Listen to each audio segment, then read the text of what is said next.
The hand that pressed against the limestone was not young. The knuckles were thick, the skin loose across the back, the veins visible like rivers mapped beneath parchment. Clara Whitmore was 63 years old, and her hands showed every year of it. She had delivered babies with these hands, set broken bones, held the wrists of dying men to feel the last flutter of pulse before she recorded the time. She had learned over 30 years of rural nursing in South Dakota that the body does not lie. It signals, it warns, it tells the truth in the language of temperature and pressure and the quality of stillness. So when she pressed her palm flat against the cave wall on that July afternoon and felt the stone's impossible coolness radiating back into her skin, she did not dismiss it. She stood there for a long moment, the summer heat pressing against her back from the open mouth of the cave, and she listened to what the stone was telling her. Outside, the air sat at roughly 71 degrees. She knew this because she had checked Harold's thermometer less than 10 minutes earlier, holding it in the shade of a pine near the creek before beginning the climb up the limestone slope. 71 degrees and humid, the kind of July afternoon that made the Black Hills shimmer and the creek look silver and exhausted. Inside the cave, it was something else entirely. Not cold in any threatening way, not damp or hostile, just calm, steady, the way a room feels when the temperature has not changed in a very long time. Clara took the thermometer from her apron pocket and held it still inside the cave, away from any air moving through the entrance. She counted to 60 the way she had always counted, when taking a patient's temperature slow and deliberate, her lips moving slightly. Then she read the number, 58 degrees Fahrenheit. She looked at the number for a moment, then looked up at the cave's ceiling, the way the limestone arched without drama or decoration, just solid and gray and quietly enormous. She looked at the walls, the way the rock face showed its layers like the pages of a compressed and ancient book. She looked at the floor where the stone rose slightly above the level of the cave's entrance, a natural lip of perhaps 8 inches that would keep cold air pooled inside rather than draining out. She was not a geologist. She was a nurse. But 30 years of understanding the body had taught her that enclosed systems follow rules, and that the rules do not bend for hope or desperation. They simply are. She took out the small notebook she kept in her left apron pocket, the one she had used for patient notes and medication records, and the small calculations that rural medicine required, and she wrote the date, the time, and 2 numbers. 71 outside, 58 inside. Then she wrote one sentence beneath them. Check again in the morning. Lily was crouched near the back of the cave, examining a crack in the floor with the focused gravity that 4-year-olds bring to the smallest things. She had found the cave first, pulling free of Clara's hand on the slope and disappearing into the shadows before Clara could call her back. It was the child's laughter bouncing off limestone that had drawn Clara in after her. "Grandma, it's cool in here," the little girl had called out, and Clara had followed both the voice and the cool air inside. Lily's parents were 6 weeks dead. Clara did not allow herself to think about that in complete sentences. She thought about it the way you think about a wound during an emergency. You are aware of it, you note its location, you understand it will require full attention later, but right now there is another problem that requires your hands. The other problem always was Lily. The child needed food and warmth, and the sense that the world had not become entirely unreliable. Clara was the last person standing between Lily and that unreliability, and she had no intention of failing the assignment. She had also done the mathematics with a precision that left no room for comfort. $14 was what she had. She had counted it 3 times on the morning after she first understood that no one else was coming to take the child. $14 in mixed coin and a single folded bill. The cost of passage south to the nearest railhead with a child was $22 minimum, and that assumed nothing went wrong along the way. The cost of lodging in Deadwood until she could find work was money she did not have, and the work available to a woman of 63 with a 4-year-old attached was not the kind of work that added up to $22 quickly. She had seen what happened to women in Deadwood who ran out of calculations. She had nursed some of them. She knew exactly what that particular ending looked like. Going home to Iowa was the option that had seemed briefly like a door. Her brother James lived on a farm outside Cedar Rapids, a solid man with a solid life and a letter-writing habit that conveyed affection in the cautious, measured way of people who were raised not to make a fuss. His letter had arrived 3 weeks after the accident, forwarded through 2 post offices, and delayed by the particular indifference of frontier mail. She had read it standing in the morning light outside the tent, Lily still asleep on the bedroll inside, and she had understood its meaning before she finished the first paragraph. "There is room here for you," he had written. "We have spoken it over, and Agnes agrees. You have worked long enough and hard enough, and this family should not let you face what is coming alone." She had folded the letter in half. "There is not, I am afraid, room enough for the child as well. We have our own grandchildren coming in the fall, and the house is already spoken for. And Agnes feels, and I agree with her, that it would be better for the little one to find a proper placement with a family who can give her what she needs." Clara had held the folded letter for a moment. Then she had walked to the small fire ring, where the coals from breakfast still glowed faintly, and she had placed the letter at the center of them, and she had watched it catch. She had not cried. She had not spoken. She had gone inside the tent to check that Lily was still sleeping, and then she had sat down on the flat rock near the creek and opened her notebook and written $14 at the top of a fresh page, and underneath it she had written the number 22, and then she had drawn a single line beneath the gap between them and sat looking at that line until its meaning was absolutely clear. The door to Iowa was closed. The door to Deadwood was worse than closed. The tent where she currently lived was shelter for summer and death by November. That was when she had begun walking the slopes above French Creek with the specific attention of someone looking for something, though she could not have named exactly what she was looking for until she found it. The cave was free. It was Joshua. It belonged to no one she could identify. That was enough to begin. On the second morning, she rose before Lily and climbed the slope with the thermometer before the sun had cleared the ridgeline. 59 inside, 63 outside.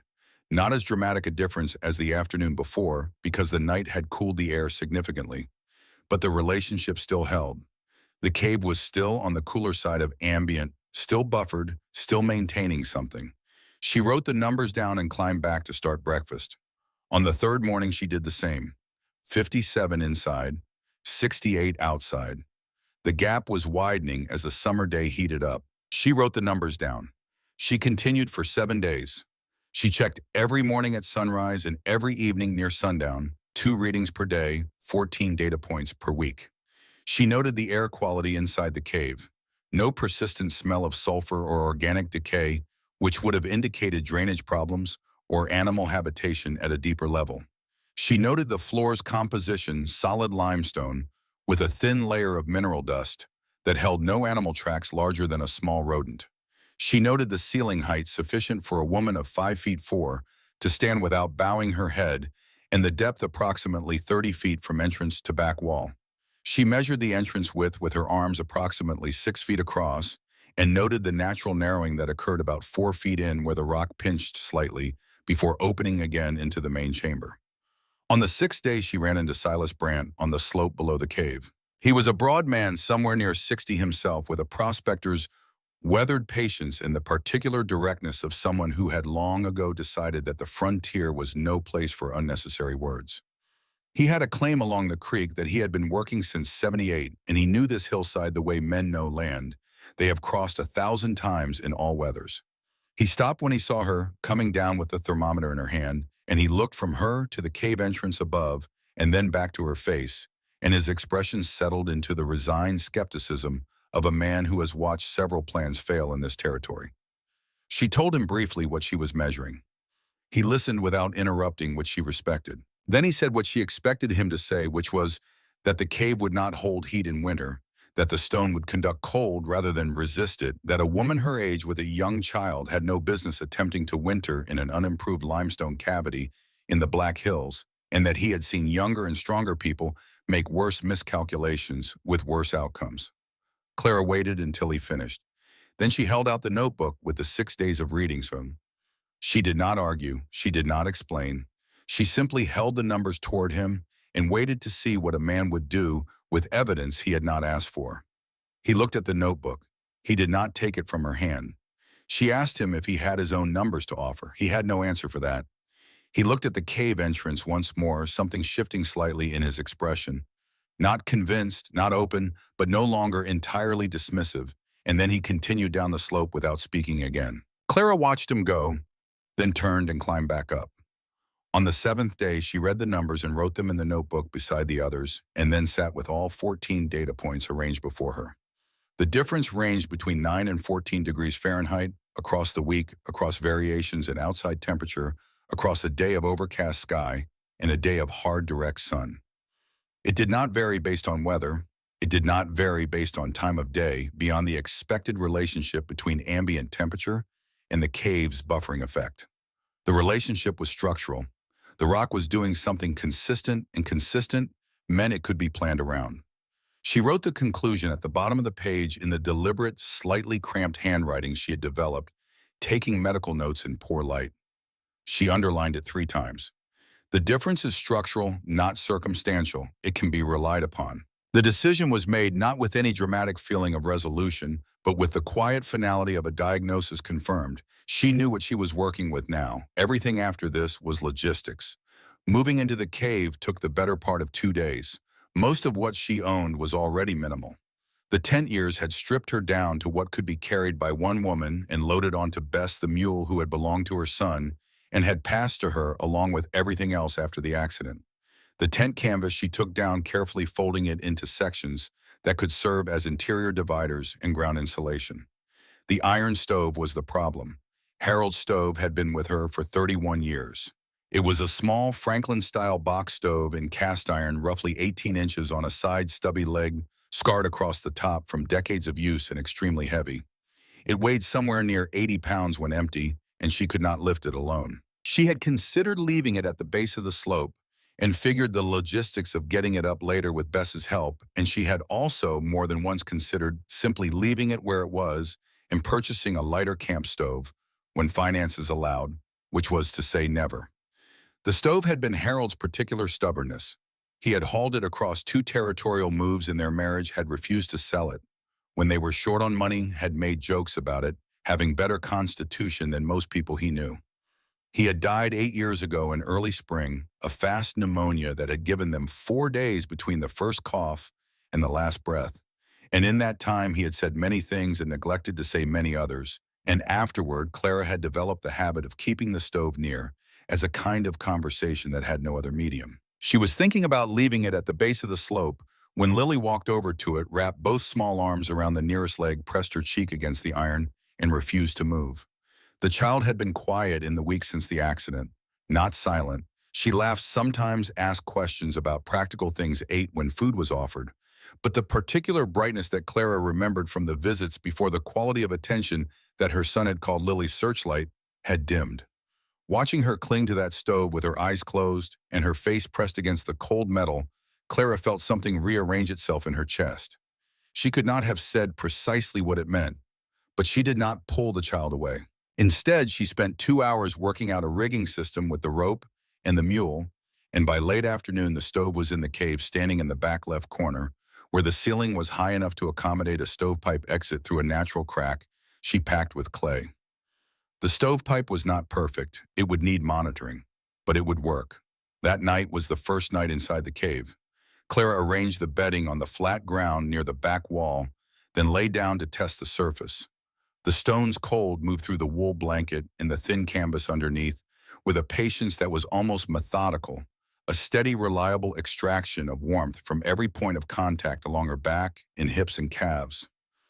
It was not violent, it was not immediate. It was the kind of cold that would take 3 or 4 hours to work through a person in summer and considerably less time in January. She understood it in the first 10 minutes with the particular clarity of someone who had spent years understanding how bodies lose heat, how patients in shock cool from the outside in, how the floor was always the most dangerous surface in any underheated room. She sat up in the darkness. Lily was already asleep beside her, curled toward the warmth of the stove, which had been lit briefly to take the edge off the evening. Clara sat with her hand resting on the stone floor beside her, feeling its steady pull, and she thought about conduction and about the specific thermal dynamics of sleeping on the ground in winter. And then she said quietly to no one in particular, "No, not like that." In the morning, she began building the raised bed. She found the lumber from broken equipment crates along the creek bank wood that had been abandoned by mining operations and left to bleach in the sun. She carried it up the slope in loads of 2 or 3 pieces, stopping to rest more than she would have liked. The frame she built was simple 4 cross supports at 8-inch intervals laid across 2 long side rails. The whole thing raised 6 inches from the floor on stacked stone blocks at the corners. It was not elegant. It did not need to be elegant. It needed to break the contact between sleeping bodies and the stone floor. And it did that. Lily tested it immediately upon completion by climbing onto it, lying down with her arms at her sides and announcing that it was hard. Clara told her that hard was better than cold and that she would get used to it. The child considered this with the seriousness she brought to most statements, then rolled onto her side and appeared to accept the assessment. The following week was construction. Clara began the wall across the cave's entrance, selecting flat stones from the slope and the creek bed and carrying them up in the canvas sling she fashioned from a section of the tent. The wall she planned was not meant to be solid. A fully sealed entrance would strangle the air exchange and create the CO2 problem she had already identified through a brief and instructive experiment. She had lit a small fire one morning with the entrance blocked by the canvas and sat inside for 20 minutes before the headache began dull and pressurized behind her eyes the particular signature of insufficient oxygen. She had noted the time it took, calculated it against the volume of the cave and the oxygen consumption of 2 people in a fire, and arrived at the minimum ventilation requirement. 4 inches of gap in the upper corner of the wall on the windward side, small enough to be negligible in terms of heat loss, large enough to keep them breathing. The wall rose by a foot a day, sometimes less, when her back forced her to stop and sit on the slope and look at French Creek below until the pain eased. She did not allow herself to rest longer than the pain required. She had a calendar in her head. The frost patterns she had observed in the previous 2 winters told her that the first sustained cold would arrive sometime in early November, and she was working backward from that date with the discipline of someone preparing a patient for surgery. You list what needs to happen. You work the list. You do not add or subtract items based on how you feel that morning. Lily helped where a 4-year-old could help. She carried small stones in her apron pockets, solemnly depositing them at the base of the wall for Clara to place. She held the rope when Clara needed 2 attachment points. She slept predictably and ate what she was given, and asked questions that were sometimes practical, and sometimes the kind of lateral questions that young children ask, the ones that arrive at the edge of something true by a route that makes no obvious sense. One afternoon, watching Clara fit 2 stones together, she asked whether the wall would get lonely. Clara considered the question for a moment. Then she said that in her experience, walls did not get lonely because they had so much to do. The child seemed satisfied with this. In the evenings, Clara sat near the cave entrance with the notebook and worked through the math of winter. The core calculation was heat retention versus fuel consumption. She knew from the 7 days of baseline data that the cave maintained roughly a 12-degree advantage over outside air without any supplemental heat. In summer, this meant 58 degrees on a 70-degree day. In January, when outside temperatures in the Black Hills regularly fell to 0 or below 12 degrees of advantage, meant roughly 12 to 14 degrees Fahrenheit, barely above freezing, and not adequate for a child or an older woman sleeping through the night. The stove changed the equation. The question was not how much wood to burn, but how to burn it to maximum thermal effect. Clara had observed something in the first week of camp cooking that she had filed away without fully analyzing at the time. The cave's stone walls held warmth after the fire died in a way that canvas and wood never did. She had noticed it as a comfort, at first, the way the air in the cave in the hour after a cooking fire felt gentler than it had any right to, as if the heat had been stored somewhere and was being returned in installments. Now she understood this as a quantifiable property and began to test it systematically. Each evening for 2 weeks, she lit a fire for a measured period, then extinguished it and tracked the temperature at 30-minute intervals through the night. The results were consistent enough to stake a conclusion on. 3 hours of fire in the iron stove brought the cave walls to a temperature that then radiated slowly for 6 to 7 hours after the fire was out, maintaining the interior at 8 to 12 degrees above what the unheated cave would otherwise hold. Pine burned hot and fast and loaded the stone with heat quickly.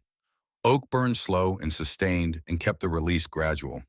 The correct sequence was pine first to charge the mass oak, second to extend the burn efficiently, fire out before midnight, and the stone did the rest. She wrote the protocol in the notebook with the same notational economy she had used for medication schedules. Pine first. Oak sustain, out by 3 hours. Stone holds remainder. She tested it for 5 nights in a row before she allowed herself to believe the numbers were reliable. On the last night of August, a storm came down from the north with no particular announcement. The temperature dropped 20 degrees in 4 hours. The wind came hard against the slope, and Clara lay on the raised bed listening to it press against the newly finished wall and find no purchase. Lily slept through the noise without stirring, her breathing slow, and even in the way of children who have not yet learned to be nervous about weather. Clara made a decision in the dark. She would not light the stove tonight.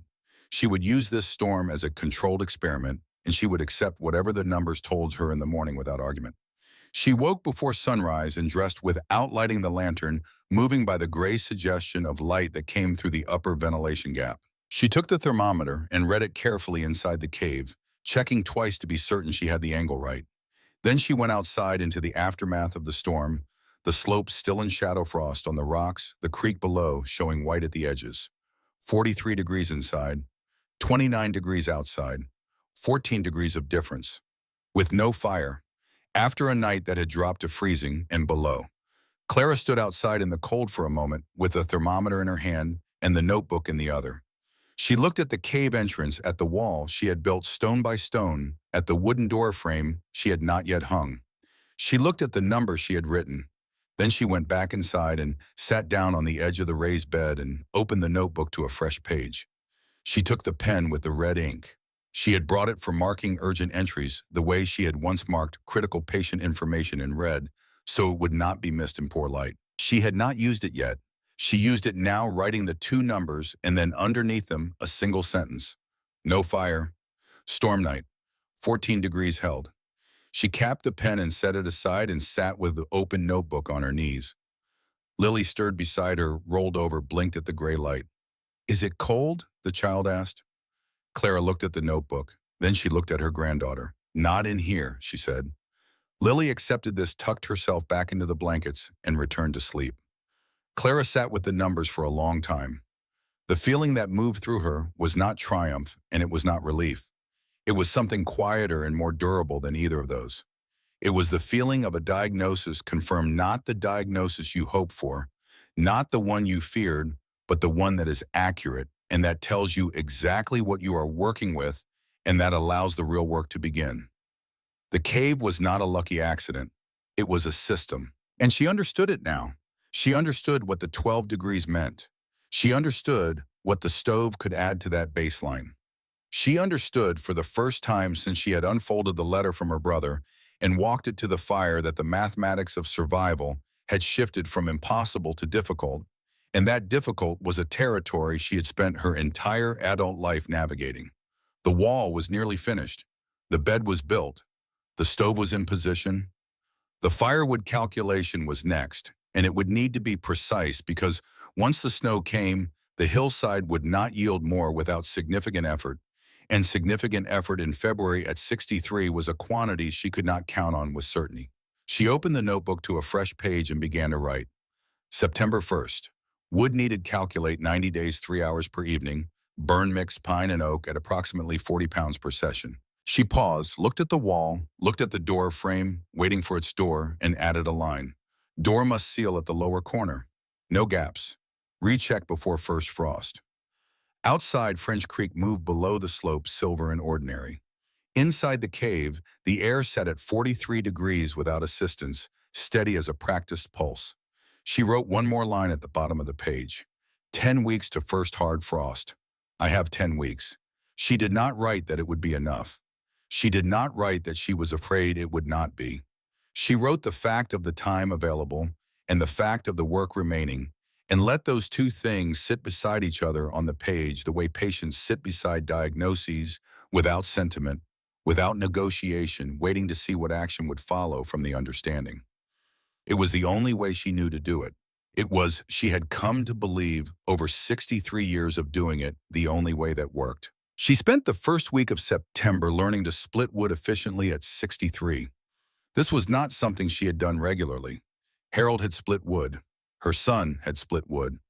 The men around her had always split wood, while she did other things that needed doing, and now those men were gone, and the wood did not split itself, and there was nobody to ask. She stood at the chopping block she had made from a section of log near the creek, and she picked up the axe and she learned. The first hour was humbling in ways that had nothing to do with her pride, which she had largely set aside as a luxury item sometime in her mid-50s. The humiliation was purely physical. The axe pulled wrong. The angle was wrong. The wood skipped off the blade and tumbled into the dirt, and twice in the first 30 minutes she came close enough to her own foot that she stopped and stood back and reconsidered her grip and her stance with the deliberate attention she would have brought to any procedure she was doing incorrectly. She observed what was happening. She adjusted. She tried again. By the third day, she had found a rhythm that her body could sustain. Shorter strokes than she had initially attempted, the weight of the axe head doing more work than her arms, a slight pivot at the waist rather than a full swing. She was slower than a younger person would have been, and she needed to rest more often. And on the third evening, her palms had developed blisters that she treated with the same matter-of-fact attention she brought to any wound clean cover monitor. And the next morning, she wrapped them with cloth before picking up the axe again. Lily watched from a safe distance that Clara had designated clearly with a line scratched into the dirt. The child sat on a flat rock within that boundary and observed the process with her chin in her hands. On the fourth day, she asked if she could help, and Clara gave her the job of stacking the split wood against the cave wall as Clara carried it up, keeping the pine and oak separate. It was not a complicated task, but it required sustained attention and the maintenance of a system, and Lily performed it with a focus that made Clara think the child had more of her father in her than she had previously realized. Her son had been an ordered person. He had kept careful accounts and organized his tools by saying, remembered without being reminded that certain things needed doing at certain times. He had been a good man. Clara did not allow herself to think about this in detail while she was working. By mid-September, the woodpile along the cave's interior wall had grown to a shape that satisfied her preliminary calculations.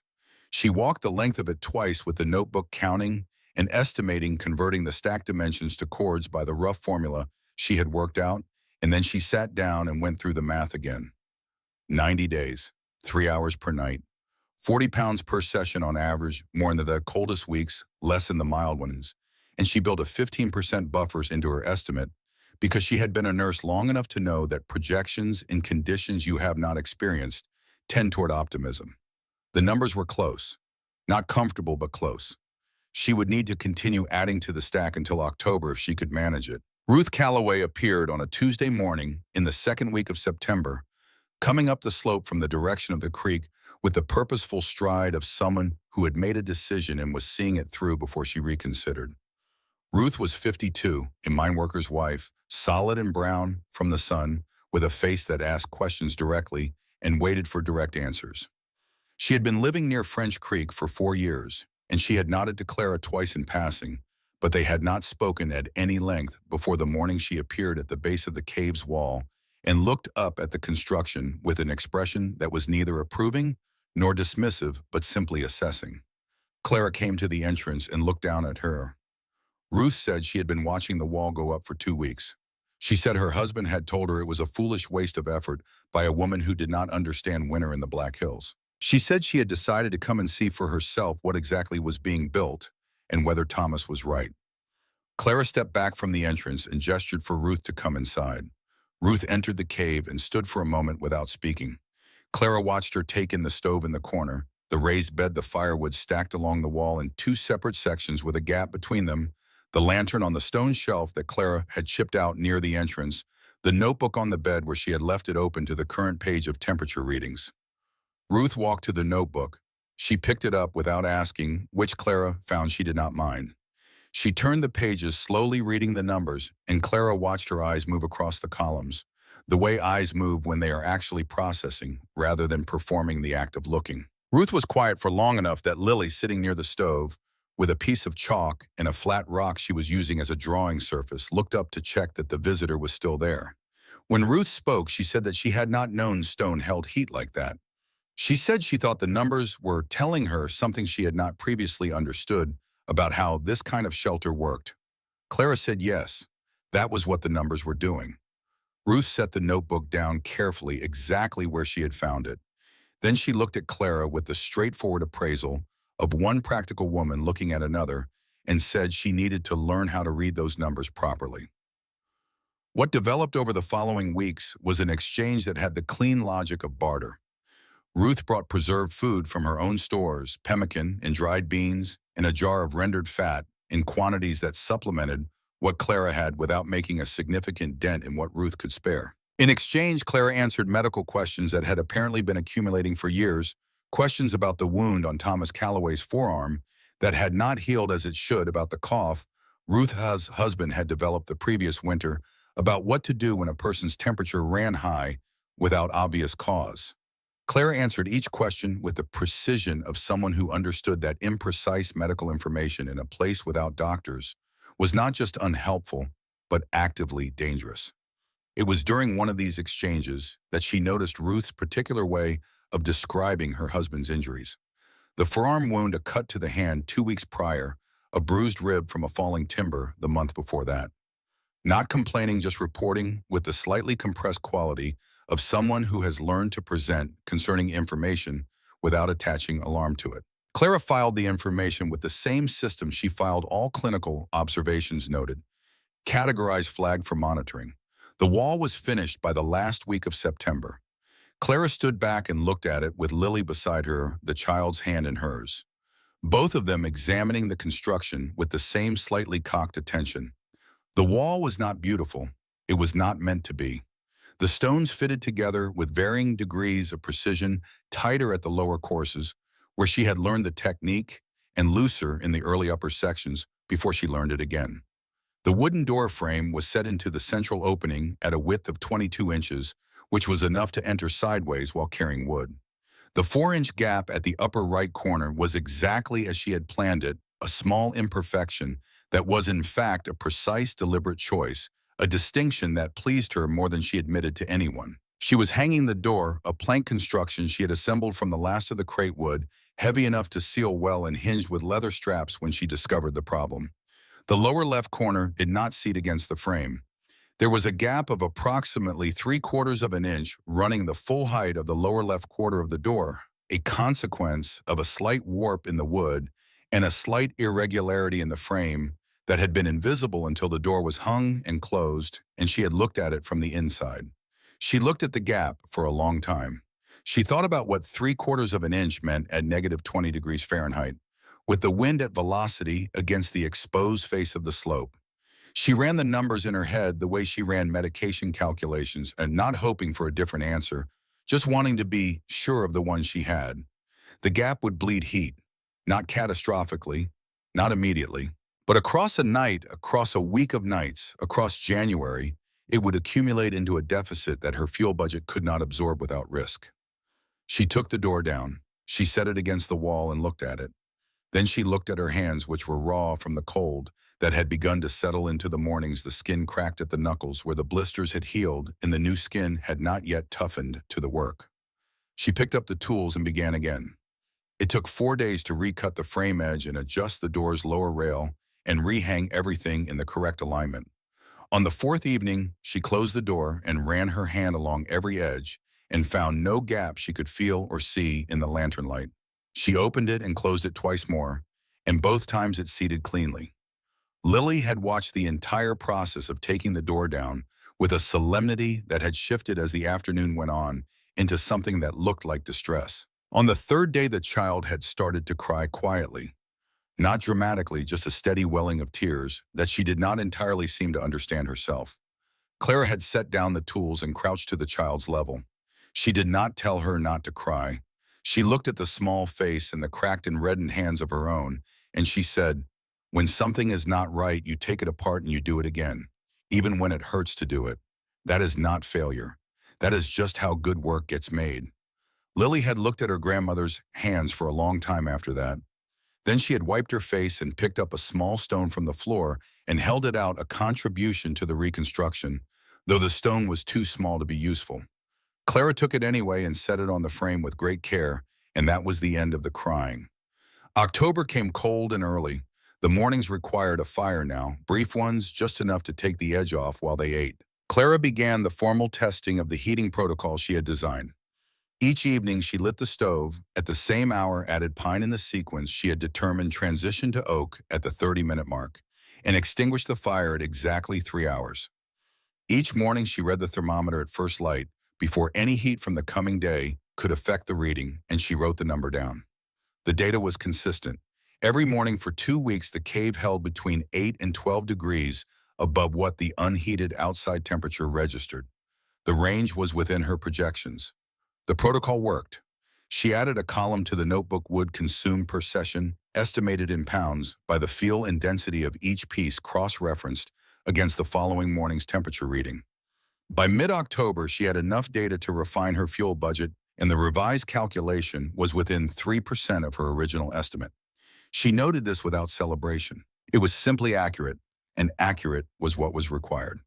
Silas Brandt came by on a Wednesday afternoon while she was stacking the last load of wood she would bring in before the first hard freeze made the slope difficult. He stood below the wall and looked at the construction in its complete form: the fitted stones, the door seated in its frame, the pipe exiting neatly through the upper rock, the two separated wood piles visible through the open entrance. He stood there long enough that she noticed him and came to the entrance. He looked at the wood pile. He said what she expected him to say, which was that it still did not look like enough. Clara said it was enough for the system she was using. She said it the way she would have told a patient the correct dosage after the patient had suggested she ought to increase it. Not unkindly, just with the finality of someone who had done the calculation. Silas looked at her for a moment. Something in his face shifted slightly, not into agreement, but into a different quality of attention. He looked at the two separate wood piles with their pine and oak divided at the notebook she was holding at the door in its frame. He looked at these things the way he had not looked at them the first 2 times he had passed, with a kind of reluctant curiosity that wanted to understand the logic even if it had not decided to endorse it. He did not say anything more. He went down the slope, but this time he did not look back. The last evening of October, Clara stood at the cave entrance while Lily slept behind her. The world below was silvered with the first frost that had held through sunrise. French Creek was slower than it had been a week ago. The water thickened at its edges.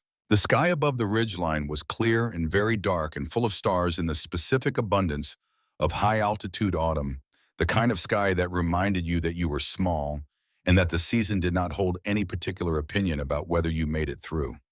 She opened the notebook. Lily, 4 years old, myself, 63, 10 weeks behind us, winter ahead, wood sufficient by calculation with buffer, door sealed, ventilation confirmed adequate, stove positioned, protocol tested and verified. What I cannot calculate, the variables I have not yet encountered. What I can do, maintain the system until I encounter them and adjust when I do. She closed the notebook. Behind her, the iron stove sat in its corner, cooling after the evening fire, still radiating its careful stored heat into the limestone around it. 31 years of Harold's stubbornness, sitting in the back of a cave in the Black Hills, doing exactly what it was designed to do. She had thought about him more in the past 10 weeks than she had in the 3 years before them. Not the grief of missing him, which she had made her separate accommodation with long ago, but the specific texture of his judgment, his insistence on the things that weighed the most, his refusal to leave behind what other people called unnecessary, his habit of making decisions that did not make sense until you were standing in the situation where they did. She had never told him he was right about the stove. She had not had the opportunity, and she was not certain she would have taken it if she had. But standing at the entrance to a limestone cave in the early dark of November's approach, with a child sleeping on a raised bed behind her, and 14 degrees of thermal buffer between them, and whatever was coming, she thought, "You were right, Harold. You were right about the stove, and I wish you were here to know it." 10 weeks. She had spent them the only way she knew how. Now the winter would tell her whether it was enough. November arrived the way serious things arrive, without announcement, without the courtesy of transition. One morning, the world outside the cave entrance was the same frost-edged autumn it had been for 3 weeks, and the next morning, it was something categorically different. The temperature had dropped through the night with the focused intention of a season that had been patient long enough, and when Clara pushed open the door at first light and stepped onto the slope, the air entered her lungs with the particular authority of cold that means business. Not discomfort, not inconvenience. the kind of cold that kills slowly and without apology if you let it. She had the thermometer in her hand before the door was fully open. She read the outside number first, standing in the pre-dawn gray with her breath making small, urgent clouds. Then she stepped back inside, closed the door, and waited 60 seconds before reading the inside number. She wrote both in the notebook without sitting down: 41 inside, 3 line outside. 38 degrees of separation. The protocol had run the previous evening exactly as designed. Pine First Oak sustained fire out before midnight, and the cave had absorbed what it needed and held it through the coldest night of the season so far. She sat down on the edge of the bed. Lily slept with one arm flung out to the side, her breathing slow, and even her face turned toward the stove in the unconscious way that sleeping creatures orient toward warmth. The iron box had stopped ticking an hour or two ago when the last heat contracted into stillness, but the air in the cave retained the quality of somewhere recently warmed.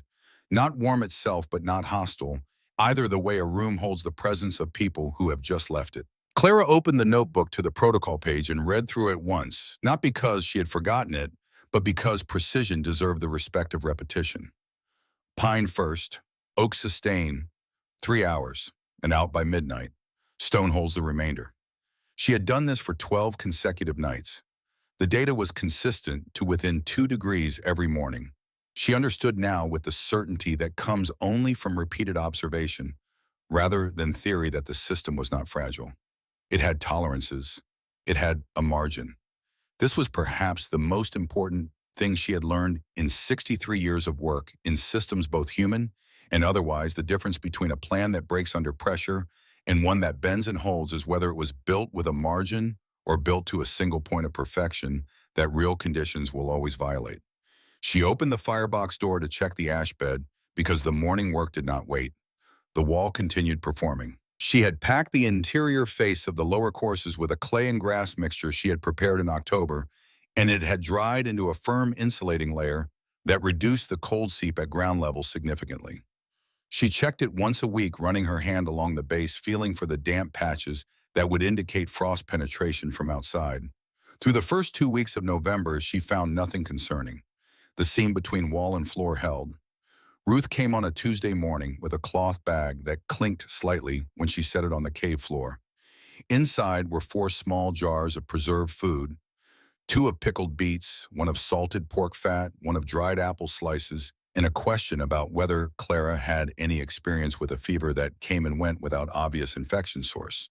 Clara had a great deal of experience with exactly that. She asked the relevant questions and listened to the answers and gave her assessment with the directness that the situation required, then watched Ruth absorb it with the particular quality of attention that told her Ruth was not a person who received medical information passively.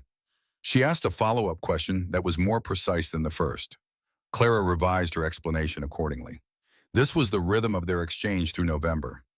Ruth arrived with food and questions. Clara answered the questions with the full weight of her training and gave Ruth the medical logic behind each answer, rather than just the conclusion, because a person in Ruth's situation needed to understand the mechanism, not just the prescription. Ruth, for her part, never arrived empty-handed and never overstayed, and she had the rare quality of being able to sit in silence without filling it with noise. Clara found this quality deeply restful after 63 years of people who confuse quiet with neglect. On one of these visits, Ruth mentioned that her husband had re-injured the forearm wound while working in the mine 2 days prior. She said it without emphasis, the way she described most things involving Thomas, with a slight compression in the telling that Clara had come to recognize as the way Ruth managed the distance between what was happening and what she allowed herself to feel about it. Clara asked how he had re-injured it. Ruth described the mechanism, a tool slipping against the healing tissue under pressure. Clara asked whether the wound was draining. Ruth said a little clear-colored.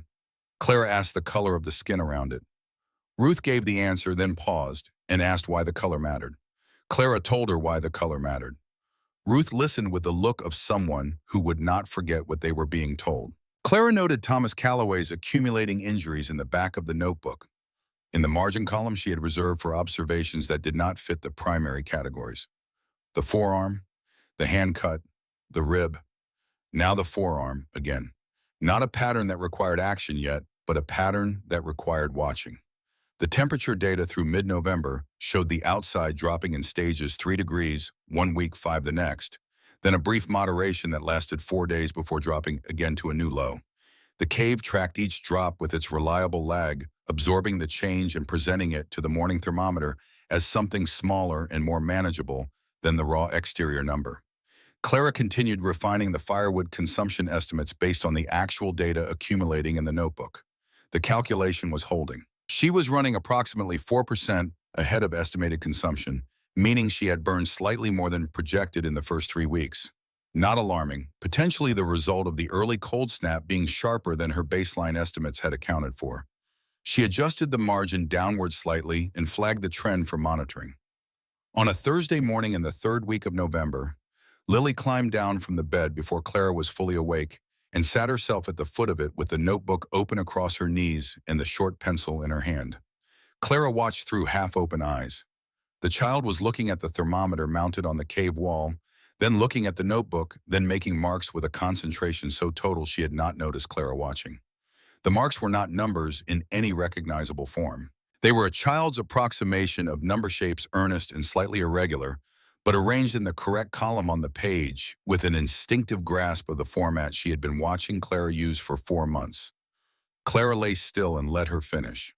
When Lily looked up and found her grandmother watching, she held the notebook out with an expression that was equal parts pride and the specific anxiety of someone who is not sure whether they have done something right or ruined something important. Clara took the notebook. She looked at the marks. The temperature Lily had recorded, interpreted from the shapes, was close to accurate, within 1 degree of what Clara read when she checked it herself. She looked at the small face watching her. She said, "That is correct. The second number is a little low, but you had the right idea." Then she gave the notebook back and told Lily to record the corrected number beside her own, and the child bent back over the page with renewed gravity. This became a morning ritual from that day forward. Lily recorded first. Clara checked and corrected if necessary. The child's accuracy improved across the following 2 weeks to the point where she was reading the thermometer independently and correctly most mornings, her small face pressed close to the glass with total absorption. Clara said nothing about how this made her feel. She simply maintained the ritual with the same consistency she maintained the firing protocol, because consistency was what rituals required to hold their meaning. The first real test of the complete system came at the beginning of December. A cold front moved in from the northwest on a Sunday night, the kind that Clara could feel in her joints before the thermometer confirmed it, a specific aching pressure in her right knee and both wrists that she had learned over the past decade to treat as a reliable meteorological instrument. She ran the protocol that evening with a slight modification. She added 1 extra piece of oak at the 2-hour mark, making the burn run hotter and longer before she extinguished it. Her reasoning was that if the outside temperature was going to drop further than recent nights, the thermal buffer she was trying to maintain needed a larger initial charge. In the morning, the outside read -8, inside 40 degrees, a 32-degree separation, larger than the standard overnight, the extra charge from the extended burn, visible in the numbers. She wrote the modified protocol in the notebook with the notation extended, burn 1 additional oak, and the resulting temperature differential. It was a data point. It told her the system had an adjustable range that she had not previously quantified. She filed it the way she filed everything useful. Lily read the outside number that morning and stopped moving for a moment. She looked up from the thermometer at Clara, and in her face was the particular expression of a child encountering a large fact for the first time, not fear exactly, but the preliminary recognition of something that needed to be understood. Clara looked at the number with her. She said, "The cave is 40 degrees. Outside is -8. She paused. "Do you understand what that means?" Lily thought about it. Then she said that it meant the cave was different from outside. Clara said yes, exactly that. December moved in its relentless way, it accumulating cold the way a debt accumulates when you are not looking at it. The nights became longer than the days in a manner that felt intentional rather than astronomical, as if darkness were asserting a principle. The creek below was audible now only where the current ran fastest at the center channel. The edges had frozen weeks ago, and the ice crept inward daily. Clara could see it from the cave entrance on the clear mornings when she stepped out to take the reading. the white advancing toward the dark water, the world incrementally sealing itself. She was splitting wood on a Tuesday afternoon in the second week of December when her shoulder told her it was finished for the day.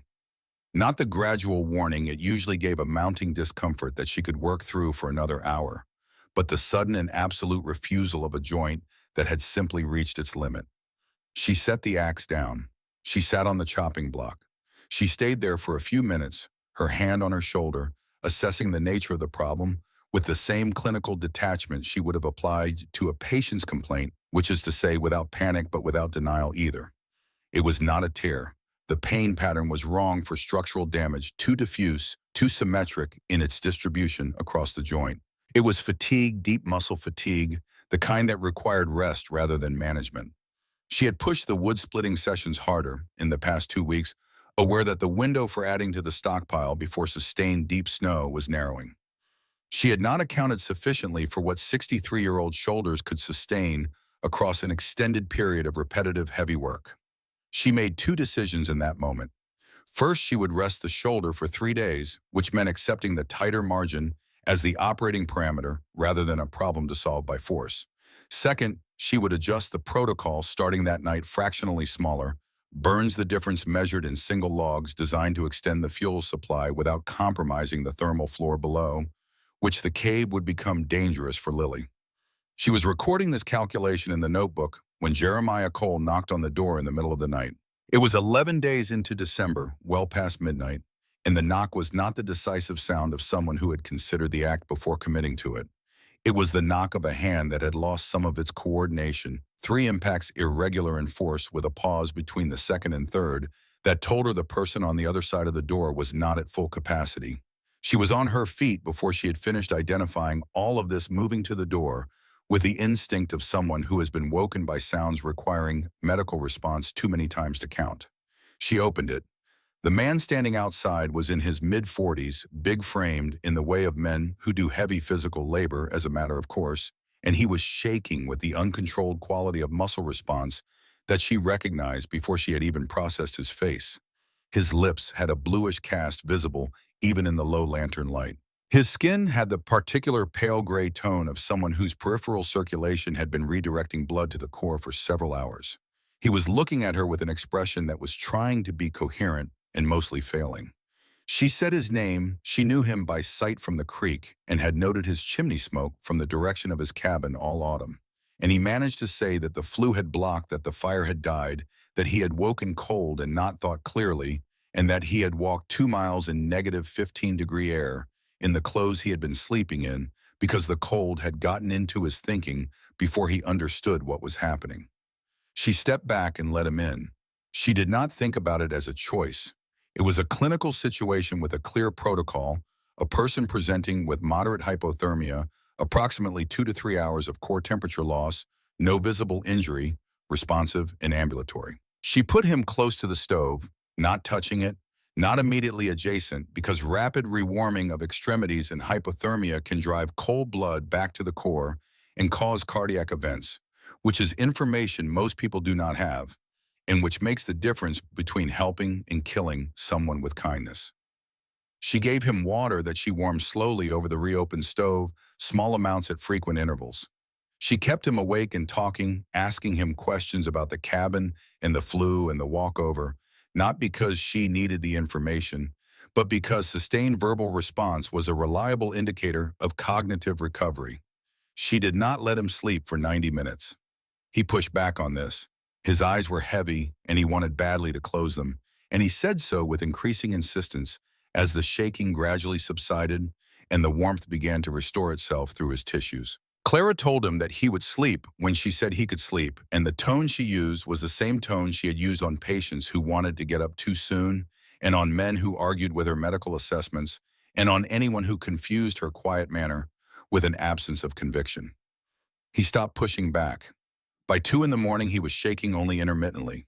By 3, he was coherent enough to answer questions about his medical history, which she asked because she needed to know whether there were underlying factors that might complicate his recovery. There were none of significance. By 4, she let him sleep folded into a sitting position against the cave wall, near the stove with a blanket around his shoulders, and Lily, entirely unimpressed by the intrusion, curled in the raised bed on the other side of the cave. Clara did not sleep again that night. She monitored Jeremiah Cole's breathing and color at 30-minute intervals, noted the progressive improvement in his skin tone as circulation normalized, and sat with her notebook working through the fuel implications of running the stove reopened and at higher output for an additional 3 hours beyond the protocol schedule. The math was manageable. The margin was thinner. She adjusted the projection forward and noted the new parameters. In the morning, Jeremiah woke with the disoriented quality of someone who had lost the thread of the night, and Clara watched him reconstruct it: the blocked flue, the failing fire, the walk the door, and now this cave that was warm in a way his cabin had never been warm. He sat with Voight, his hands around a cup of heated water, and looked at the stovepipe in the ceiling, and at the thermometer on the wall, and at the notebook on the bed, and then he looked at Clara with the expression of someone who has found themselves in the middle of a logic they did not know existed. His chest shifted as the question formed, "You have had this figured out since when?" Clara considered the precise answer. "Since August," she told him. "The data collection started in July." He looked at the two wood piles, the pine and oak separated with a gap between them. He looked at the ventilation gap in the upper corner of the wall. She realized, a man who understood constructed systems, who could read the design logic of a thing that had been deliberately made rather than accidentally assembled. He turned back to face her, and something in his expression had reorganized itself into a different configuration than the night before. He said, "You figured all of this out alone." When Clara set down her own cup, she said, "I had the numbers. The numbers were not complicated once I had enough of them." He left at mid-morning after confirming the flue issue was one he could fix with a simple mechanical clearance, which she told him to do before lighting the stove again. He went down the slope with the careful movement of a man who was not yet fully confident in his legs, and who knew it. And at the base of the slope, he stopped and looked back up at the cave entrance, at the wall, and the door in the pipe, and then he continued toward his cabin. The second week of December brought a development in the woodpile that Clara had been tracking for 10 days without quite articulating to herself. The consumption rate had crept above her adjusted projections by a consistent 2 logs per week, not from any single large deviation, but from a dozen small ones that had accumulated. The shoulder had slowed her ability to add to the pile. The unplanned burn for Jeremiah had made a contribution. The slightly sharper cold of the first weeks of December had pushed the nightly burn closer to the upper end of the protocol range. None of these individually was significant. Together, they had eaten into the margin in a way that required acknowledgement. She sat with the numbers on a Thursday evening after Lily was asleep and worked through 3 scenarios. In the first winter followed the pattern of the previous 2 years, with February moderating by the 3rd week. In this scenario, fuel was adequate with the current adjusted protocol. In the second winter ran cold through the end of February, as she had been told it could do in bad years. In this scenario, fuel was marginal survivable, but requiring further reductions in the nightly burn that would push the interior temperature closer to the thermal floor she was comfortable with for Lily. In the third scenario, she added a significant cold event, the kind of multi-day temperature drop that Silas Brandt had described in passing as the thing that separated ordinary winters from the ones people still talked about 20 years later. In this scenario, fuel became the constraint that everything else bent around. She did not catastrophize. She did not minimize. She wrote all 3 scenarios in the notebook with their implications and their response protocols, and then she made one immediate adjustment, 1 less log per nightly burn beginning tonight. The interior temperature would run slightly cooler as a result. She compensated by having Lily sleep in 2 wool layers instead of 1, and by repositioning the bed fractionally closer to the stove. The child did not notice the adjustment and did not complain. Ruth came on a Saturday in the 3rd week of December, and the report she brought about Thomas's forearm was one that Clara had been expecting in some form, though the specific detail was worse than she had projected.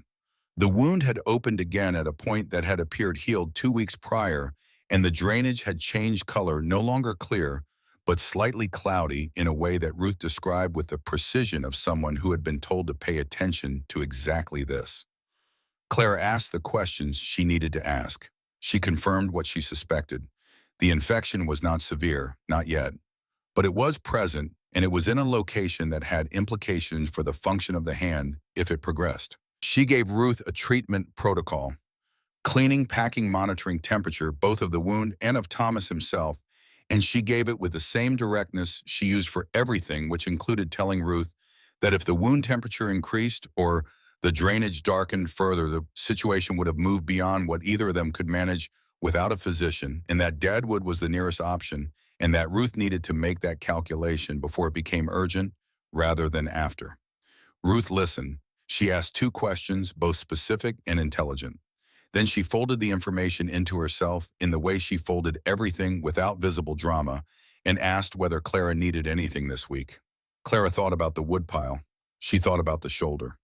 She said she could use help carrying down 2 loads from the deadfall she had identified on the northern face of the slope 3 weeks ago if Thomas was well enough to be left for a few hours. Ruth came back the following Tuesday with her neighbor's older son, a 16-year-old named Aaron, who was solidly built and asked no questions about why an older woman needed wood carried to a cave in December, and together the three of them brought down enough deadfall to restore the margin to something that felt like a working buffer.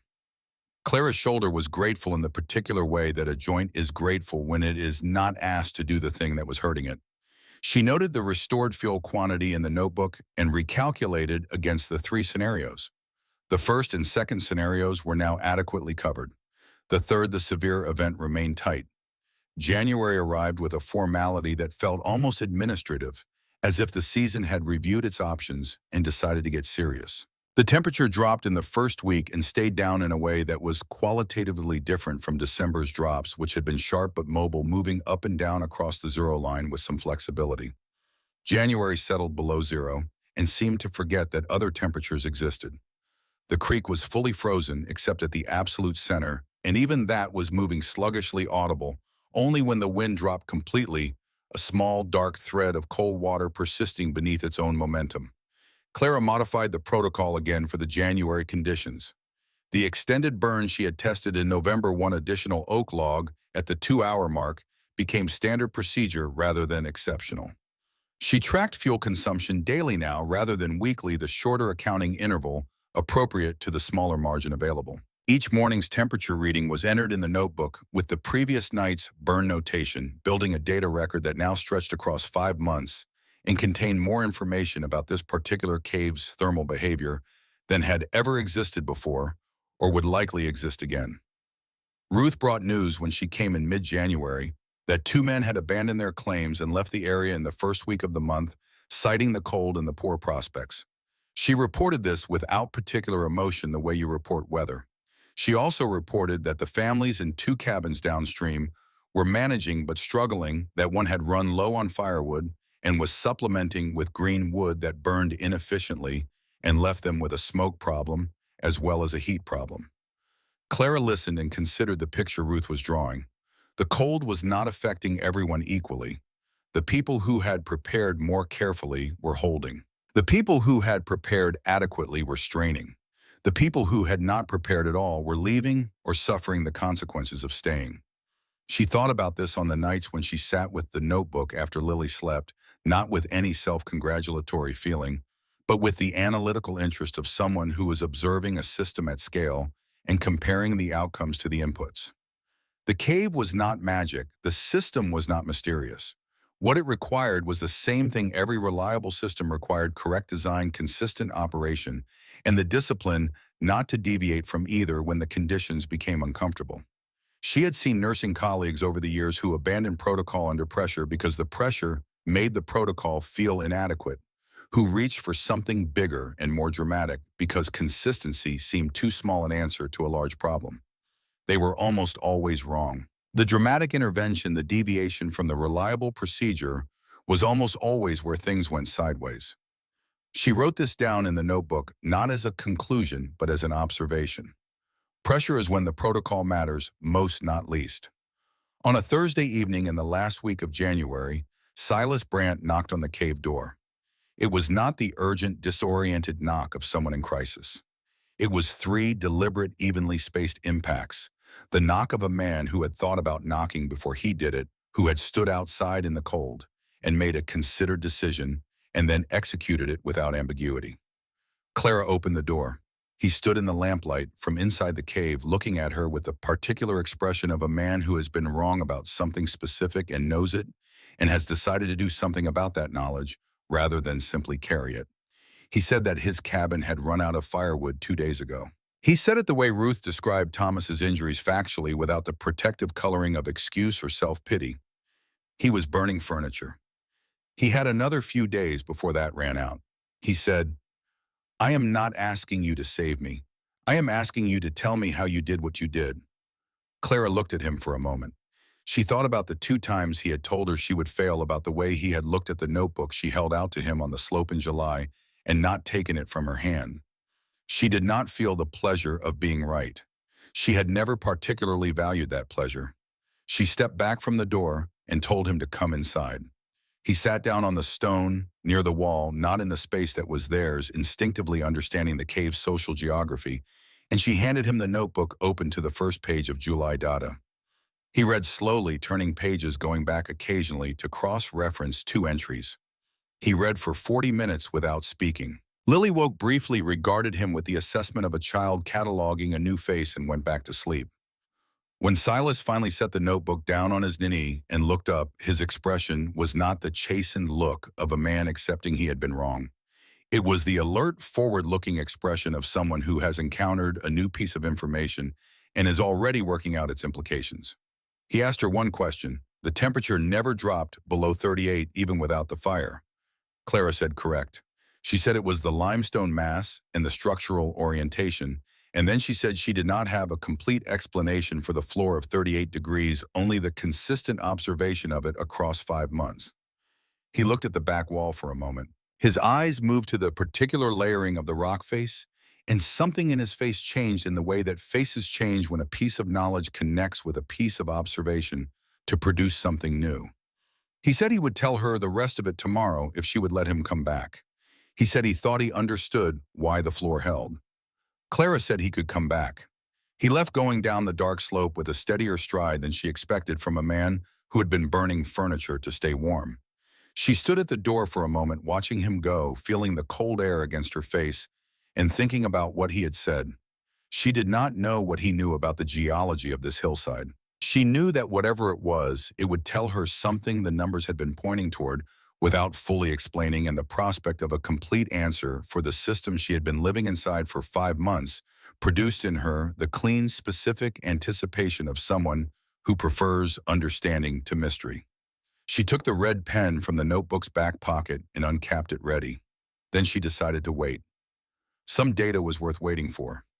She recapped the pen, turned the lamp down, and lay down beside Lily in the dark cave that was 38 degrees at its coldest, and had kept them both alive through everything the season had thrown at it so far. Outside, the temperature was falling again. The stone held.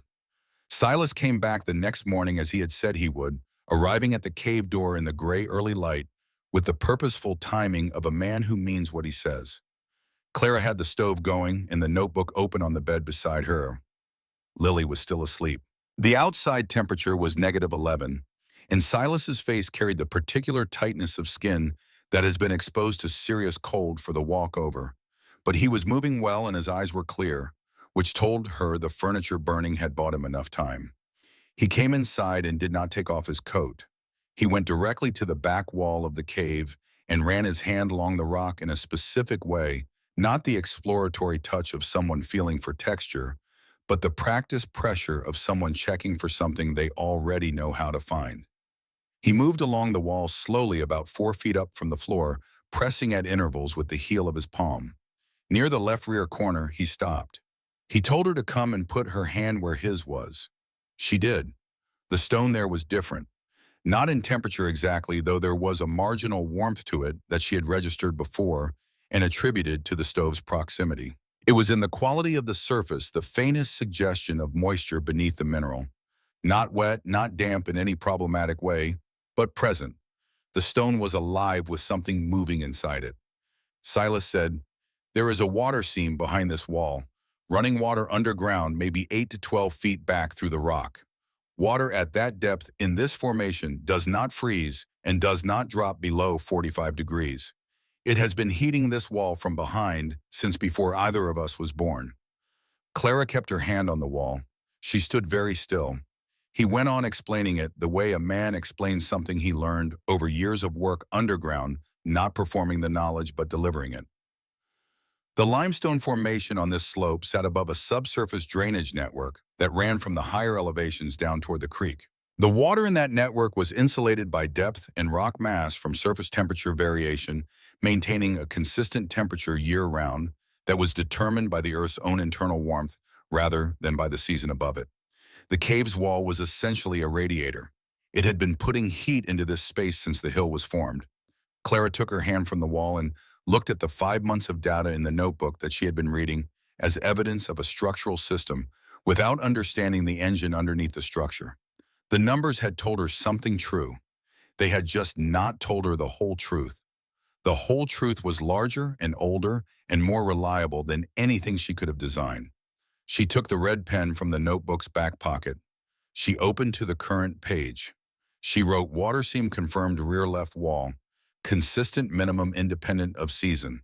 Confirmed S. Brandt, February 1884. She looked at what she had written for a moment, then drew a clean line under it. Every reading she had taken since July, every morning, she had pressed the thermometer against the still air of the cave and recorded the number without knowing why the floor held where it held. All of it had been true. The data had been reliable. She simply had not known what it was measuring. Now she did. This was she understood how knowledge worked when you did not have the luxury of being taught. You observed, you recorded, you operated on what the numbers told you was reliable even without understanding the mechanism. And eventually, if you stayed in contact with the problem long enough and remained open to what other people's different knowledge could add, the mechanism revealed itself. The cave had not become more trustworthy in the moment Silas identified the water seam. It had been exactly as trustworthy all along. What had changed was her ability to explain it, which was a different and smaller thing than the trustworthiness itself. She told Silas he could stay the day and she would show him the complete protocol. He did not express gratitude in any explicit way, which she found she respected. He simply nodded and sat down on the stone near the wall and waited for her to begin. She walked him through the notebook from the first page, explaining each column and what it measured and why, describing the derivation of the protocol through the testing phase in September and October, the modifications she had made in response to specific conditions, the fuel calculation, and its current status. He asked questions that were mostly precise and technical, the questions of someone who understood constructed systems and wanted to understand this one from the inside. When she got to the ventilation calculation, the 4-inch gap, and the reasoning behind it, he stopped her and asked her to explain the CO2 reasoning in detail, and she did. And he said nothing for a moment, and then said that he had not known that he had always simply left a gap in his cabin wall and had not known it was necessary rather than just a failure of construction. Clara said that most of the things people do correctly, they do for the wrong reasons, and that doing them for the right reasons only mattered when conditions changed and you needed to know which parts of what you were doing were load-bearing. Silas looked at her with the expression of a man revising an estimate upward. 2 days after that, in the first week of February, the temperature dropped in a way that was different from everything that had come before it. The previous cold had been a presence, assertive and sustained. This was something else in absence, the removal of something fundamental from the air, until what remained was a quality that the word cold did not quite describe. -24 the first morning, -29 the second. On the third morning, Clara opened the door, a careful 6 inches, read the thermometer she had mounted just outside the entrance, and the number was -34. She closed the door. She stood with the inside thermometer in her hand and looked at the number 40 degrees. The seam between outside and inside was now 74 degrees of separation. The cave was holding not just its baseline, but the accumulated charge of 3 nights of careful burning, the stone's mass working as the thermal battery she had understood it to be since September, releasing heat at the slow, steady rate that made it survivable rather than merely warmer. But this was the morning Jeremiah arrived before she had finished the first reading. His knock was controlled, deliberate, not the disoriented 3-impact knock of his first arrival, but the purposeful double knock of a man who has made a plan and is executing it. She opened the door, and he was standing in full winter gear with a load of firewood in his arms, pine split, and dried the good kind. He told her that his cabin's roof had taken damage in the night, not structural failure, but a section of the shake roofing that had cracked under ice load and was admitting cold air at a rate that his stove could not compensate for. He had a neighbor's place he could stay at if the neighbor would have him, but first he had brought wood because he had figured she would be running protocol modifications tonight, and he wanted to contribute to the fuel situation. She stepped back from the door. He came in and stacked the wood in the pine section with the natural organization of someone who had spent enough time looking at her system to understand its logic. Lily woke at the sound and sat up on the bed and looked at Jeremiah with the resigned acceptance of a child who has added a visitor to her morning catalog. Before Jeremiah had finished stacking, Ruth was at the door. Clara heard the knock and moved to open it, and Ruth came in fast, the cold coming in with her in a brief, sharp wave before Clara pushed the door closed again. Ruth's face was carrying something tightly controlled, the expression Clara associated with the medical situations that had escalated beyond the managed category. She said that Thomas had tried to get onto the cabin roof to fix the chimney cap that had been displaced in the night's wind, and that he had come down from the roof without the repair accomplished, because his forearm had given out on the ladder, the rebuilt section of the wound failing under the grip load, and that he was bleeding through the bandage, and had also struck his shoulder on the ladder rail coming down, and that she needed Clara now. Clara was already moving. She had the medical kit off its shelf, the same kit she had carried through 30 years of rural nursing, maintained and replenished as she could manage, and her coat on, and she told Jeremiah to keep Lily inside to read the thermometer in 1 hour and write the number in the notebook and to not deviate from those instructions. Jeremiah looked at Lily. Lily looked at Jeremiah with the specific evaluating expression she used on new situations. He said, "I can do that." The walk to the Callaway cabin was 300 yards on level ground, which in negative 34-degree air with a medical kit was a different proposition than the same distance in any other condition. Clara moved fast and kept her face down and thought about nothing except the patient she was walking toward, which was the discipline she had always used to get herself from one emergency to the next, the strict present tense attention that left no room for the ambient fear that wanted in at the edges. Thomas Callaway was sitting on the cabin's main bench when she came through the door, his right arm held against his body in the self-protective posture of someone whose injury has begun to communicate to him in the language of real pain rather than the manageable discomfort of the previous weeks. He was pale but not gray. His lips were normal-colored. He was tracking her entry with alert eyes, which told her the most important thing first: the situation was serious but not immediately critical. She put the kit on the table and unwrapped the arm. The forearm wound had been fighting a slow-motion infection for weeks. She had known this, had been managing it through Ruth at a distance, had known the distance was a limitation. The impact on the ladder had torn the partially healed outer layer, and the tissue beneath it had the characteristics she had been watching for, the warm, tightly swollen quality that indicated the infection was not superficial. She cleaned it with the carbolic solution she had been conserving since October, working methodically and without hurry, because hurry and wound care produced additional trauma, and she had enough to work with already. Thomas stayed still with the stoic quality of a man who had spent years in mining work and had learned to separate pain from panic.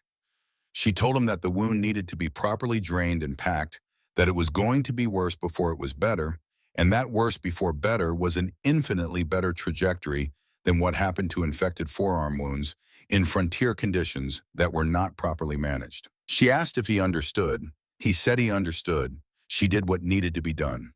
Ruth stood at her shoulder through the entire procedure, watching with the focused attention she always brought to medical information, asking the questions she needed to ask at the appropriate pauses, not during the moments requiring both of Clara's hands.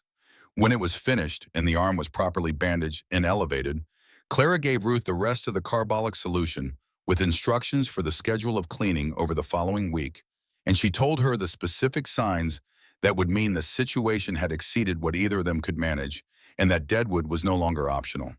They were the kind of women who functioned best when given accurate information and trusted to make good decisions from it. Clara had known this about Ruth since September. She had always been grateful for it. The walk back to the cave in the negative 34-degree air felt longer than the walk out. Not because Clara was tired, though she was, because the cold at that temperature had a weight to it that was physical. Something you moved through rather than simply moved in a medium that pushed back against forward motion with the quiet insistence of something that has been doing this for a very long time and does not regard your urgency as relevant. She kept her face down and her hands in her coat, and she moved. When she came through the cave door, the first thing she saw was Lily sitting cross-legged on the bed with the notebook open on her knees, pencil in hand, watching the thermometer on the wall with total absorption. The second thing she saw was Jeremiah sitting on the stone by the wall, with his coat still on, watching Lily watch the thermometer. And the expression on his face was one that Clara cataloged and did not comment on the expression of a man who has encountered something that has quietly rearranged his understanding of what endurance looks like. The third thing she saw was the temperature on the thermometer, 40 degrees. Jeremiah looked up when the door closed behind her. He said, "She has been doing it every 30 minutes. She told me you do it every hour, but she wanted to do it every 30 minutes to have more data." He paused. Her word, data. Clara looked at Lily. Lily looked back with the expression that was equal parts pride and the entirely justified confidence of someone who has been doing the job correctly. Clara said, "Show me the entries." Lily held up the notebook. 6 entries across 3 hours each in the child's careful, irregular numerals, each accurate to within a degree of what Clara read when she checked the thermometer herself. Clara looked at the column of numbers and felt something move through her that she did not name and did not attempt to examine in that moment because the situation did not have room for it. She said the second and fourth entries are 1 degree low. Everything else is correct. Lily studied the entries with a slight furrow of concentration. Then she nodded, accepting the correction with the precision that the notebook required. That night, with the outside temperature holding at -32, the cave held its 6 people with the same untroubled reliability with which it had held 2. Silas had arrived 2 hours after Clara returned from the Callaway cabin, coming in from the cold with his own cabin still intact, but having made the calculation that solo survival at this extreme was a problem best addressed by not being solo. He brought a section of dried venison wrapped in cloth and set it by the food stores without ceremony. The thermal mass advantage of the limestone and the water seam behind the back wall was not diminished by additional occupants. If anything, the presence of 6 living bodies added marginal warmth to the air, in a way that the thermometer read at midnight by Clara reflected 42 degrees, 2 degrees above the evening's baseline. 6 people breathing and existing in a space produced measurable warmth. She noted this in the notebook without comment. It was simply what the number said. The 6 of them organized themselves in the cave with the natural efficiency of people who have a single shared interest. Jeremiah took the floor near the stove. Ruth arranged herself beside Thomas on the far side of the raised bed, where his elevated arm could be maintained without strain. Silas sat against the right wall in a position from which he could see both the door and the ventilation gap simultaneously, which Clara noticed and found she trusted.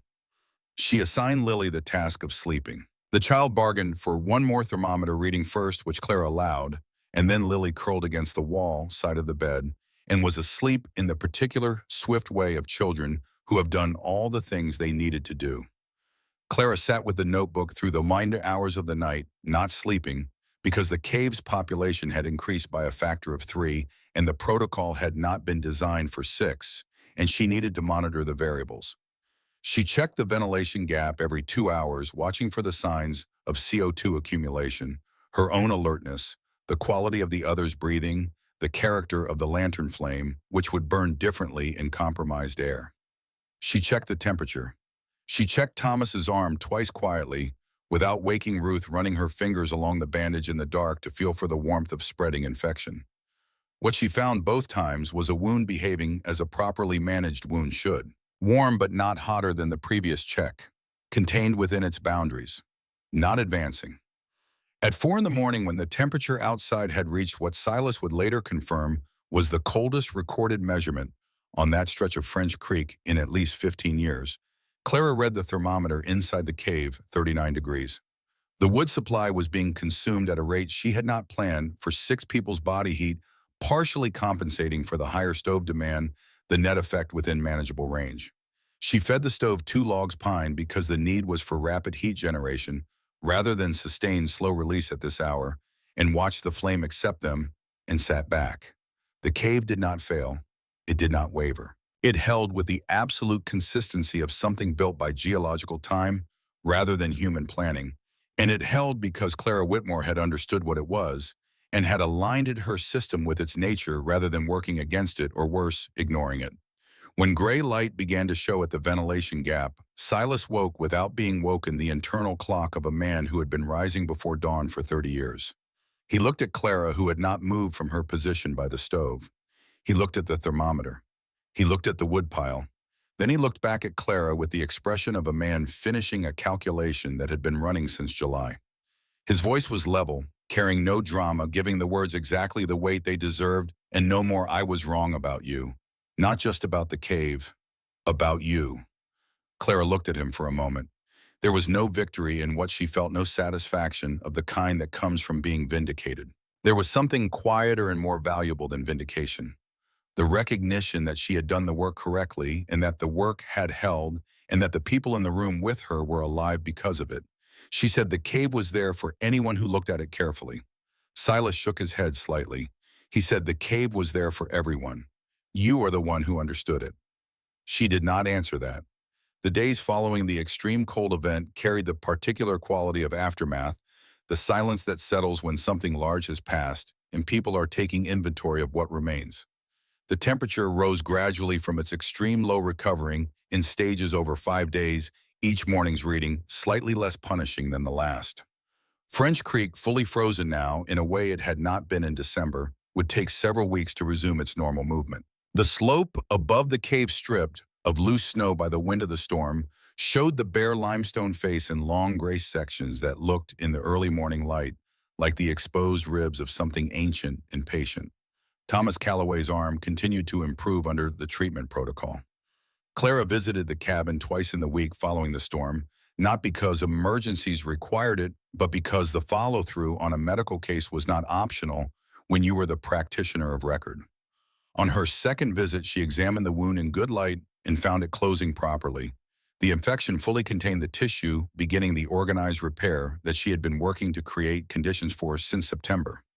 She told Ruth what she was seeing and what it meant, and Ruth listened and then asked the follow-up question she always asked, the one that showed she was thinking about the trajectory and not just the current state. Ruth asked what the arm would need over the next month to finish healing correctly, and Clara told her, and Ruth repeated the information back with the precision of someone encoding it for permanent retention. Jeremiah Cole had returned to his own cabin when the temperature rose enough to make roof repair feasible, taking with him the empty notebook that Clara had produced from the bottom of her kit, a spare she had brought from her nursing supplies without quite knowing why. She had filled its first page with the core protocol in her own handwriting before she gave it to him: the firing sequence, the temperature targets, the ventilation requirement, the fuel calculation method. He had taken it with both hands, which she noticed, and had stood in the cave doorway, looking at it for a moment before he walked down the slope. Silas came back 3 times in the 2 weeks following the storm. Not for shelter. His cabin was intact, and with the methodology he was now applying, adequately warm. He came with questions, each time more sophisticated than the last, moving from the practical protocol to the underlying principles, to the question of how the principles would generalize to different cave configurations and different formation types. Clara answered each question as fully as she could, and on the 3rd visit she found herself asking him questions in return about the geology of the slope, about what other seam structures he had encountered in 20 years of mining work, about what he knew of the subsurface drainage patterns in the broader area.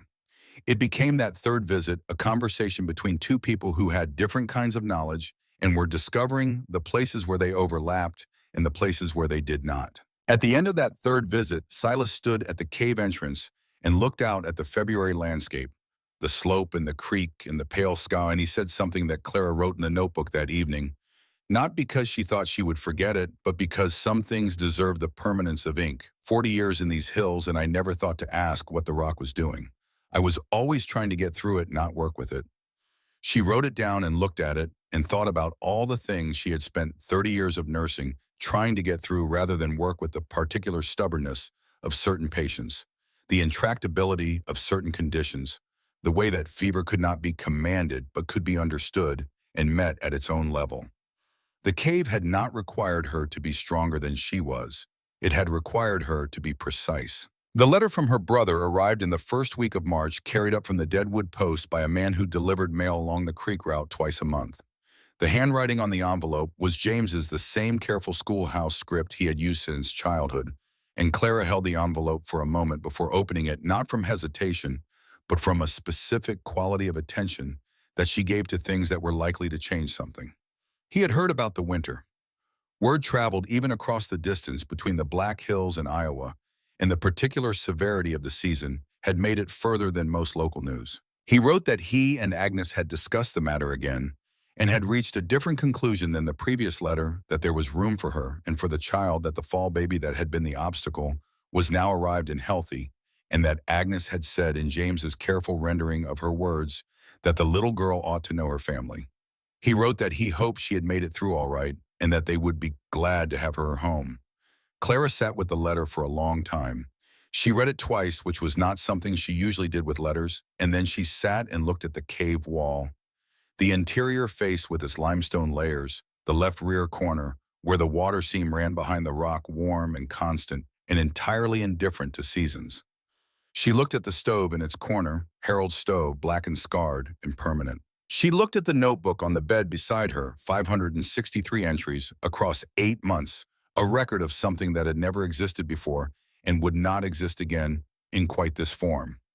Outside the cave entrance, she could hear Lily at the creek's edge, where the ice had pulled back enough in the rising temperatures to reveal a margin of cold water that the child was examining with her usual investigative gravity. Lily's voice came up the slope in fragments, not words Clara could fully parse at this distance, but the particular tone of a child talking to herself about something interesting, the internal monologue of a mind in active engagement with the world. Clara thought about Iowa.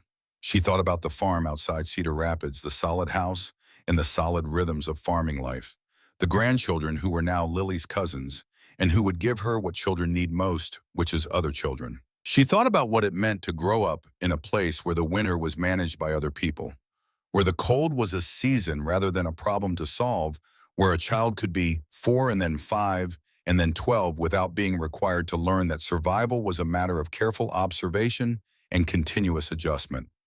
The cave was not a permanent home. She had known this since August had always known. It had never allowed herself to confuse the temporary necessity of the solution with the nature of the life she was building. The cave had served its purpose with a completeness that she had not allowed herself to fully feel until this moment, because feeling it while it was still needed would have been a distraction from the work. Now the work was essentially done. The winter had been survived. The child was healthy. The fuel supply after everything had lasted. She got up and went to the entrance and looked down at Lily by the creek. The child looked up at that moment, the specific timing that children have, as if they sense the quality of an adult's attention through some mechanism that adults lose track of. She held up a piece of pale stone she had found at the water's edge, limestone smooth edge the color of winter sky. Clara looked at the stone in the small hand, at the face of the child holding it at the creek, moving behind her in the thin pale light of early March. She called down the slope, "Come up and help me write something." Lily put the stone in her apron pocket and came up the slope in the deliberate climbing motion of a child who takes slopes seriously. The packing took 2 days.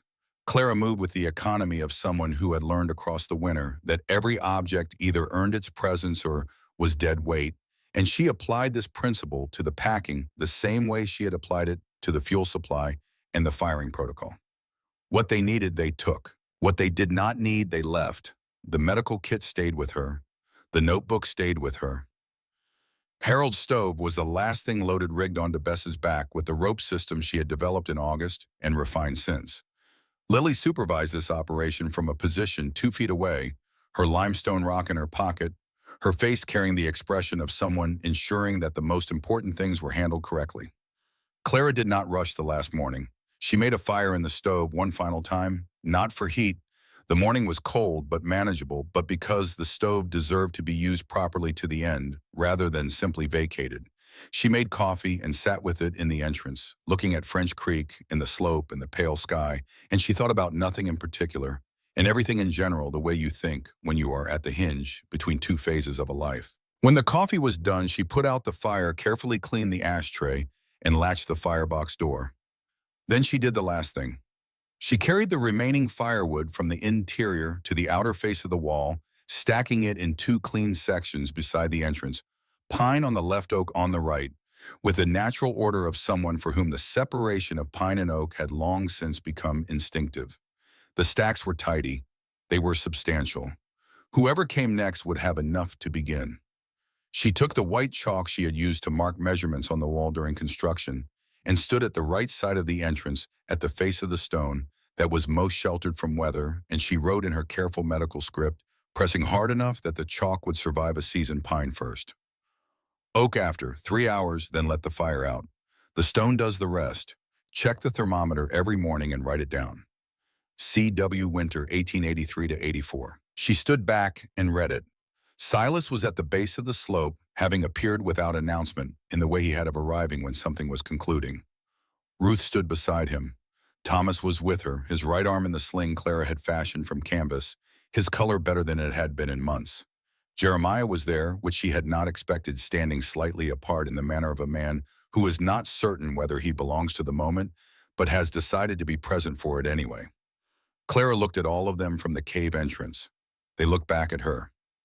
Ruth came up the slope and stood beside her and looked at the writing on the stone, and then looked at the stacked wood, and then looked at Clara with the expression she had first worn in September when she had read the notebook and understood that what she was looking at was something different from what she had assumed. Ruth said, "Someone is going to come up here next winter, not knowing any of this, and they are going to find exactly what they need."